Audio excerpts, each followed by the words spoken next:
Hello everyone, welcome back. Study ম্যাথমেটিক্সের প্রত্যেকে স্বাগত জানিয়ে ক্লাস 9 থেকে আমরা চ্যাপ্টার 18 ভিডিও পার্ট নাম্বার আজকে 2 করব, পেজ নাম্বার 248 থেকে। কি বলেছে দেখো, 3 নম্বর কোশ্চেন। যে বৃত্তের ব্যাসের দৈর্ঘ্য 42 সেমি তার ক্ষেত্রফল হিসাব করে লিখি। তার সাথে বলেছে নিজে করতে। ধরে নাও যেহেতু একটি বৃত্ত বলেছে, তাহলে একটা বৃত্ত অঙ্কন করে নিই। এই বৃত্তের ব্যাসের দৈর্ঘ্য দেওয়া আছে, দেখো ব্যাসের দৈর্ঘ্য, তার মানে বৃত্তের কেন্দ্র দিয়ে যে সরলরেখাটি যায় সেটাই হচ্ছে বৃত্তের ব্যাস। এই টোটালটুকু দেওয়া আছে 42 সেমি। তাহলে আমাদের প্রথমে কি বের করে নিতে হবে? ব্যাসার্ধ বের করে নিতে হবে। তাহলে আমরা লিখব যে সুতরাং বৃত্তের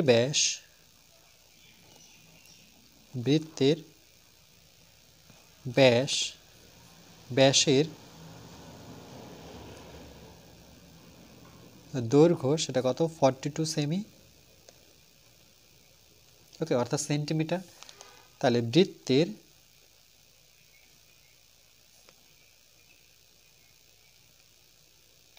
ব্যাসার্ধের দৈর্ঘ্য কত হবে? ব্যাসার্ধের দৈর্ঘ্য, যেটাকে আমরা আর বলে জানি। ওকে, অর্থাৎ এখান থেকে একটু কত পাবো? আর পাবো। দেখো কি করে ব্যাসার্ধ বের করতে হয়? ব্যাসকে যদি আমরা 2 দিয়ে ভাগ করি তাহলে ব্যাসার্ধ পাবো। তাহলে ব্যাস কত? ব্যাস হচ্ছে 42/2। একক নেব সেমি। 2 দিয়ে যদি কাটাকাটি করি, 2 দুগুণে 4, 2 অক্ষ 2 পাবো। তাহলে 21 সেমি। এটা হচ্ছে বৃত্তের ব্যাসার্ধের দৈর্ঘ্য, অর্থাৎ আর পেলাম কত? 21 সেমি। তাহলে যেহেতু ক্ষেত্রফল বের করতে বলেছে, তাহলে আমরা জানি বৃত্তের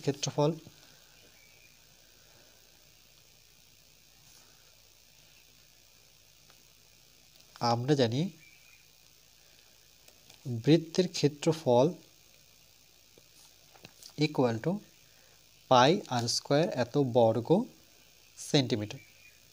ওকে, এটা কিন্তু সূত্র, যে বৃত্তের ক্ষেত্রফলের সূত্র হচ্ছে পাই আর স্কোয়ার। পাইয়ের জায়গায় আমরা কত জানি? পাইয়ের জায়গায় বসাতে হয় 22/7। তাহলে পাইয়ের জায়গায় আমরা বসিয়ে দেব, মনে রাখতে হবে। আর আরের জায়গায় বসাবো 21, যেহেতু দুটো সংখ্যা তাহলে একটু ব্র্যাকেট নিয়ে স্কোয়ার করব, এত বর্গ সেমি। তাহলে এটা 22/7 ইন্টু 21 ইন্টু 21। ওকে, এত বর্গ সেমি। 7 দিয়ে কাটাকাটি করি, 3 7 21। তাহলে পড়ে থাকলো কত? 22 ইন্টু 21 ইন্টু 3, এত বর্গ সেমি। তাহলে আমরা প্রথমে কি করব? 21কে 3 দিয়ে গুণ করে নিই। 3 3 দুগুণে 6, তারপরে সেটাকে 22 দিয়ে গুণ করে নিই। 3 দুগুণে 6, 6 দুগুণে 12, 3 দুগুণে 6, 6 দুগুণে 12। তাহলে 6 6 আর 2 যোগ করলে 8, আর 2 আর কে 3, তাহলে কত? 1386। তাহলে এই ক্ষেত্রে আমরা অ্যান্সার কত পেলাম? 1386 বর্গ সেমি। ওকে, এখানে আমরা উত্তর লিখব। ওকে,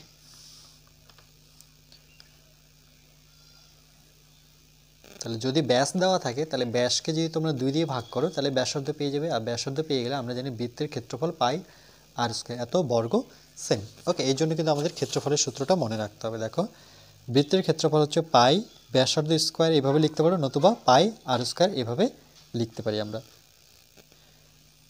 এরপরে দেখো আমরা 4 দাগেরটা করব। যে বৃত্তের ক্ষেত্রফল 1386 বর্গ মিটার তার ব্যাসার্ধের দৈর্ঘ্য হিসাব করে লিখি। ওকে, এই যে বৃত্তটা দেখতে পাচ্ছি, টোটালটা দেখো জায়গা জুড়ে কত আছে? 1386 বর্গ মিটার। প্রথমত আমরা কি করব? যেহেতু একটি বৃত্তর কথা বলেছে, তাহলে এখানে একটি যদি বৃত্ত অঙ্কন করি। ওকে, এই বৃত্তের আমরা কেন্দ্র থেকে প্রথমে ব্যাসার্ধ নিতে হবে, কেন কি ব্যাসার্ধ দৈর্ঘ্য বের করতে বলেছে। তাহলে ব্যাসার্ধ আমরা 8 মিটার ধরলাম। তাহলে প্রথমেই লিখতে হবে যে মনে করি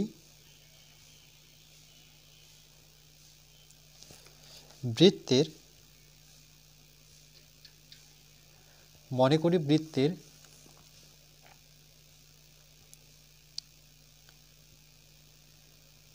ব্যাসার্ধের দৈর্ঘ্য ইকুয়াল টু আর, যেহেতু একক মিটারে আছে তাহলে মিটার লিখতে হবে। ওকে, তাহলে সুতরাং আর এখানে কি দেওয়া আছে বৃত্তের ক্ষেত্রফল, তাহলে লিখব বৃত্তের ক্ষেত্রফল, বৃত্তের ক্ষেত্রফল ইকুয়াল টু 1386 বর্গ মিটার। ওকে, আমরা জানি বৃত্তের ক্ষেত্রফল কি, তাহলে সেটা লিখে নিই যে সুতরাং আমরা জানি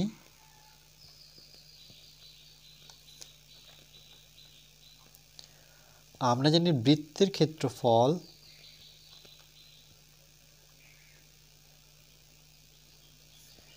ইকুয়াল টু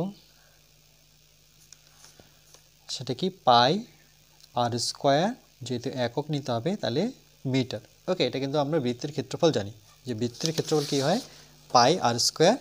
দেখো বৃত্তের ক্ষেত্রফল হয় পাই আর স্কোয়ার বর্গ একক, বা এখানে লিখে দিয়েছে পাই আর স্কোয়ার, বা এভাবে লিখতে হবে পাই ইন্টু ব্যাসার্ধের স্কোয়ার, যেহেতু ব্যাসার্ধ আর তাহলে কিন্তু ডাইরেক্ট আমরা এটা লিখতে পারি। ওকে, তাহলে দেখো এটাও বৃত্তের ক্ষেত্রফল, এখানে কোশ্চেনে দেওয়া আছে এটাও বৃত্তের ক্ষেত্রফল, দুটোকে কি করব সমান করব। তাহলে আমরা লিখব যে শর্তানুসারে বা প্রশ্ন অনুসারে লিখতে পারো, এটা আগে লিখবো যেহেতু এটা বের করব, পাই আর স্কোয়ার সমান সমান 1386, দুটো ক্ষেত্রফলকে সমান করে দিলাম। এবার দেখো যেহেতু আমি আর এর ভ্যালু বের করব, তাহলে এখানে বানি আর স্কোয়ার ইকুয়াল টু এখানে থাকছে 1386, নিচে কত পাই, আমরা কি জানি পাই এর ভ্যালু 22/7। ওকে, এটা কিন্তু আমাদের প্রত্যেকের জানা। তো যেখানে পাই আছে সেখানে আমরা কি করব, সেখানে বসে দেব 22/7, উপরে আছে 1386। ওকে, এবার কি করব দেখো এই 7টা কি হবে, এটা যেহেতু হর আছে এটা উপরে চলে যাবে, লবের সাথে গুণ হয়ে যাবে, 1386 ইন্টু 7, এই 7টা উপরে উঠে যায় আর 22টা নিচে থাকে। ওকে, মনে রাখবে যদি কোনো মেল লাইনের নিচে যদি কোনো ভগ্নাংশ থাকে তাহলে এই হরটা লবের সাথে গুণ হয়ে যায়। কেন হয়ে যায় তার কারণ আমি যদি একটু দেখিয়ে দিই, ধরে নাও এ বাই বি আছে উপরে, এটা মেন দাগ, আর নিচে আছে ধরে নাও সি বাই ডি, তাহলে এটা কী করে লিখতে হয়, প্রথমে যা আছে তাই লিখতে হয় এ বাই বি, আর দেখো নিচের ভগ্নাংশ সবসময় উল্টে যায়। ওকে, মানে এরকম আসবে সি বাই ডি আকারে। এবার দেখো যদি আমরা এটাকে কাটাকাটি করি, চলো 2-এর ঘরে নামতে যদি কাটি 2 অক্ষ 2 2 অক্ষ 2, এটাকে 2 দিয়ে প্রথমে 13কে কাটি, 6 দুগুণে কত 12, 1 পড়ে থাকলো 18, 9 দুগুণে 18, 2 ঘর নামাতে যেহেতু পড়ছি 3 দুগুণে 6।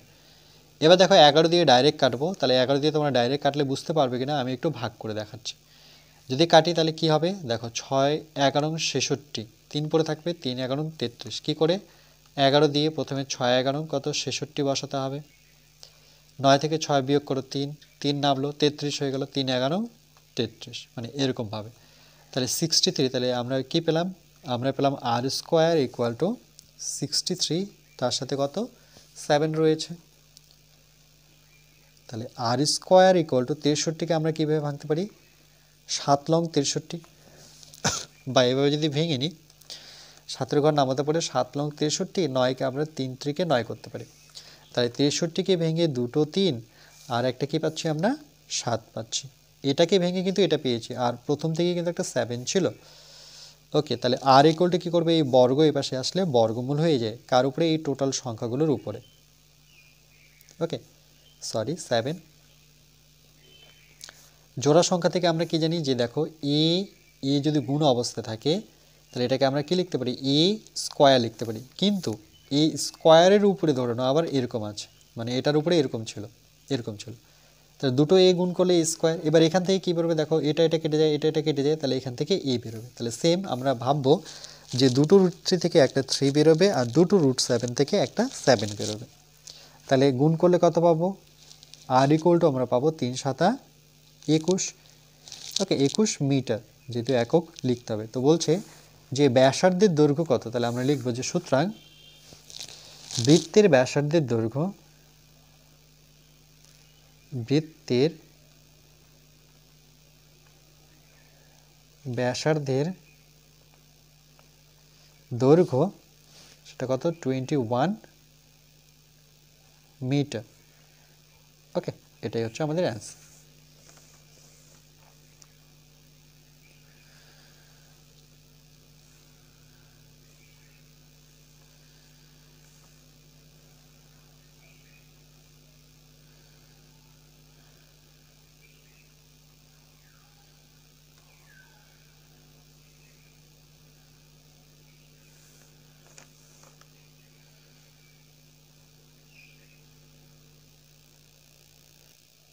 এরপরে দেখো আমরা 5 দাগের অঙ্কটা করব। যে বৃত্তের ক্ষেত্রফল 1 বর্গ মিটার, এটা একক মিটার, আর 54 বর্গ ডেসিমিটার, দেখো তাহলে এককটা কিন্তু ঠিক করতে হবে, মানে একই এককে নিয়ে আসতে হবে। তার ব্যাসার্ধের দৈর্ঘ্য হিসাব করে লিখি, নিচে করে বলেছে। প্রথমত আমরা কি করব, যে 1 বর্গ মিটার আর 54 বর্গ ডেসিমিটার, ওকে, সবার প্রথমে আমাকে একটা বৃত্ত অঙ্কন করতে হবে, যেহেতু ব্যাসার্ধের দৈর্ঘ্য বের করতে বলেছে। এটা ধরুন বৃত্ত, কেন্দ্র থেকে আমরা যখনই বৃত্তকে টাচ করব বা বৃত্তের কোথাও ছেদ করবে, এটাকে আমরা আর ধরব। ওকে, তাহলে প্রথমে লিখব, মনে করি বৃত্তের ব্যাসার্ধ ইকুয়াল টু আর, একক আমি ডেসিমিটারে নিয়ে আসলাম। ওকে, ডেসিমিটার, যে কোনো একটা এককে নিতে পারো, তো আমি ডেসিমিটারে আসলাম। তাহলে 1 বর্গ মিটারের জায়গায় আমি ডেসিমিটার করব। তাহলে কি করে করতে হয় দেখো, এর জন্য আমাদের জানতে হবে যে কিলোমিটার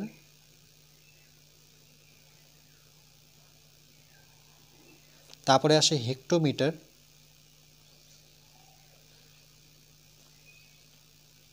কিলোমিটার হেক্টোমিটার, তারপরে আসে ডেকামিটার, তারপরে আসে কিন্তু মিটার। ওকে, মিটার পেয়েছি, তারপরে আসতে হবে ডেসিমিটার। তাহলে কিলোমিটার হেক্টোমিটার ডেকামিটার মিটার, তারপরেটাই হচ্ছে ডেসিমিটার, মিটার। ওকে, তাহলে এগুলোর প্রয়োজন নেই, দেখো এখান থেকে এইটুকের প্রয়োজন নেই, আমার মিটার থেকে ডেসিমিটারে আসবো। তাহলে বড় যত নিচের দিকে নামছে কিন্তু তত এককটা ছোট হচ্ছে, মানে বড় থেকে ছোট দিকে যাচ্ছে। তাহলে যেহেতু মিটার আর ডেসিমিটার নেব আমি, এই দুটো এককে কাজ করব। তাহলে এই মিটারের জন্য 1 বসাও, যে কোনো একটা এককে 1 বসা, আর পরের এককেই 0 বসাবো। তাহলে 10 দিয়ে কী করতে হবে, গুণ করতে হবে। ওকে, 10 দিয়ে গুণ করব। কেন? তার কারণ বড় থেকে আমি ছোটোর দিকে আসি, দেখো উপর থেকে নিচের দিকে নামছে। এক্ষেত্রে আমরা দেখলাম তাহলে 10 দিয়ে গুণ করলে সেটা ডেসিমিটারে আসবে। তাহলে আমরা কি করব, এই 1 বর্গ মিটার, এটাকে আগে এককটা ঠিক করতে হবে। ওকে, তাহলে লিখব 1 বর্গ মিটার, 1 বর্গ মিটার ইকুয়াল টু, এই 1কে যখনই আমি 10 দিয়ে গুণ করে দেব, 10 দিয়ে গুণ করে দেব, তাহলে সেটা কিসে আসবে, এককটা ডেসিমিটারে। ওকে, তাহলে লিখবো এটার একক আর মিটার থাকলো না, সেটা হয়ে গেল ডেসিমিটার। কিন্তু এখানে দেখো বর্গ কথা আছে, বর্গ মানে কি আমরা জানি, বর্গ এখানে কোথাও যদি লিখে দিই, দেখো বর্গ, বর্গ মানে হচ্ছে 2 বোঝায়, তাই না? 2কে আমরা বর্গ বলতে পারি বা ইংলিশে স্কোয়ার বলে থাকি। তাহলে যেটা গুণ করব সেটা কিন্তু আমাকে দুবার গুণ করতে হবে। যদি বর্গ না থাকতো, শুধু মিটার থেকে ডেসিমিটার বলতো, সেই ক্ষেত্রে 10 গুণ করতো। যেহেতু বর্গ, যা নিব সেটাকে ডবল লিখতে হবে। তাই 10 × 10 যখনই গুণ করব তখন কিন্তু এটা হয়ে যাবে, বর্গ কথাটাই থাকবে কিন্তু মিটার থাকবে না, সেটা হয়ে যাবে ডেসিমিটার। ওকে,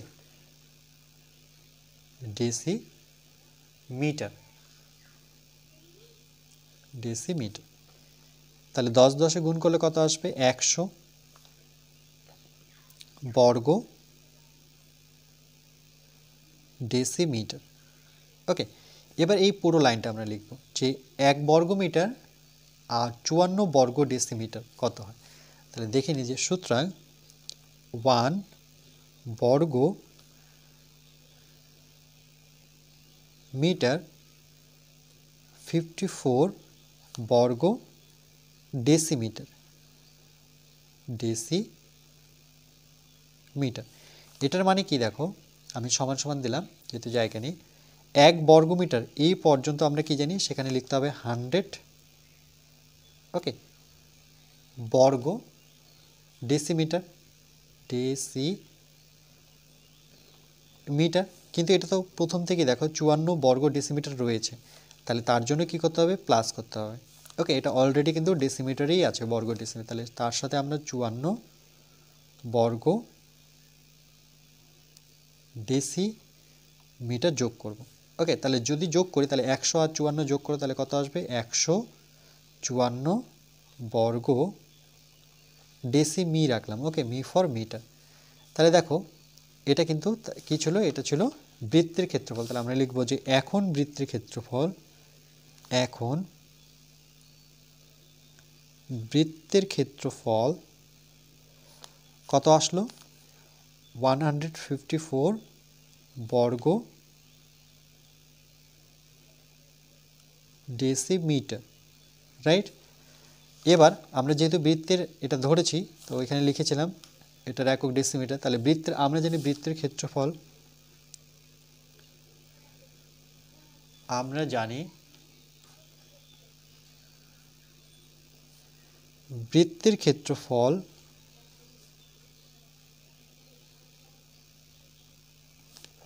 সেটা কি হবে পাই আর স্কোয়ার বর্গ, এককটা কিন্তু ডেসিমিটারে নিতে হবে। ওকে, ডেসিমি বলে ফুল ফর্ম হচ্ছে ডেসিমিটার। তাহলে এটাও দেখো বৃত্তের ক্ষেত্রফল, এটাও বৃত্তের ক্ষেত্রফল, দুটোকে সমান করব। তাহলে প্রশ্নানুসারে বা শর্তানুসারে লিখতে পারি প্রশ্নানুসারে। তাহলে কি লিখবো, এটা পাই আর স্কোয়ার ইকুয়াল টু কত 154। ওকে, এখানে কিন্তু একক বসানোর প্রয়োজন হয় না। আচ্ছা, আর আমরা পাই এর ভ্যালু কি জানি 22/7। ওকে, যেখানে পাই পাবো সেখানে 22/7 বসাবো। তাহলে এখানে যদি বসিয়ে দিই 22/7, সঙ্গে কি আছে আর স্কোয়ার, এটা কত 154, যেহেতু ইকুয়াল আছে তাহলে বা নিতে হবে। তাহলে দেখো আর স্কোয়ার বের করবো, তাহলে 154 আর এটা সমান সমানের উপাশে গেলে কী হয়ে যাবে, উল্টে যাবে, এই হরটা হয়ে যাবে লব, এই লবটা হয়ে যাবে হর। ওকে, আর স্কোয়ার ইকুয়াল টু, এটাকে যদি 2 দিয়ে কাটাকাটি করি, দেখো 2 অক্ষ 2 2 অক্ষ 2 2 দিয়ে কাটাকাটি করো, 7 দুগুণে 14, এক পরে থাকলো আবার 7 দুগুণে 14।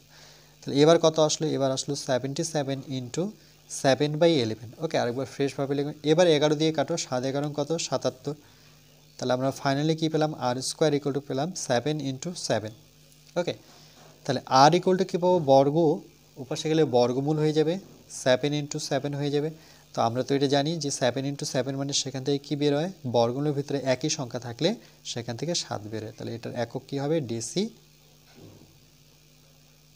কেন হয় দেখো, যদি বর্গমূলের ভিতরে একই সংখ্যা থাকে এ ইন্টু এ, তাহলে এখানে আমরা কী করতে পারি, বর্গমূল চিহ্ন আর তার সাথে বর্গ, এটাকেই বলা হয় বর্গ। তাহলে বর্গমূল আর বর্গ কেটে গিয়ে ই হয়ে যায়, বা ডাইরেক্ট তোমরা এখান থেকে ডাইরেক্ট এ বের করতে পারো। ওকে, তাহলে আমরা অ্যান্সারটা কী লিখবো, আমরা অ্যান্সার লিখব, যেহেতু ব্যাসার্ধের দৈর্ঘ্য চেয়েছে তাহলে আমরা লিখব সুতরাং বৃত্তের ব্যাসার্ধের দৈর্ঘ্য ইকুয়াল টু 7 ডেসিমি বা ডেসিমিটার, ফুল ফর্ম লিখলে পুরোটাই লিখতে হবে। ওকে, ডেসিমিটার, এটাই কিন্তু আমাদের উত্তর।